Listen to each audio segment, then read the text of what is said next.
तिजोरीच्या किल्ल्या मिळवण्यासाठी प्रियाने घेतले अश्विनला चांगलंच घोळात। श्री स्वामी समर्थ प्रेक्षकांनो, आता अश्विन प्रियाला असं म्हणतो, तन्वी, मी गेले काही दिवस बघतोय तू बदलण्याचा खूप प्रयत्न करतेस आणि बाकी कोणाला दिसो अथवा न दिसो, मला तुझे प्रयत्न नक्की दिसतायत।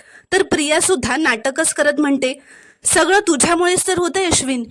प्रिया आता अश्विनला मिठी मारतच म्हणते, अश्विन, प्रत्येक मुलीला आहे ना तुझ्यासारखा नवरा मिळायला हवा, म्हणजे मी चुकले तर माझे कान धरतोस आणि माझ्या मूळ स्वभावाप्रमाणे मी प्रेमाने वागले तर कौतुक करायला सगळ्यात पुढे तू असतोस।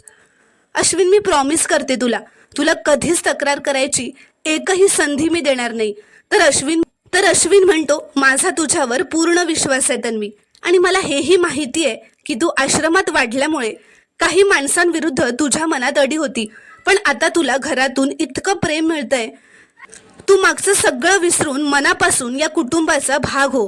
तर प्रिया मनातच म्हणते, मी या कुटुंबाचा भाग बनले नाही तर तिजोरीच्या किल्ल्या माझ्या हातात कशा येणार, आणि त्या किल्ल्या तूच मला आणून देणार आहेस अश्विन, असं म्हणत प्रिया आता गालातल्या गालातच हसू लागते।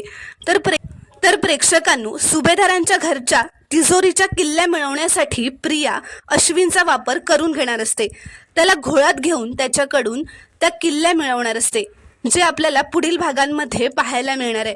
ते पाहण्यासाठी चॅनलला प्लीज सबस्क्राईब करा आणि व्हिडिओला एक लाईक नक्की करा।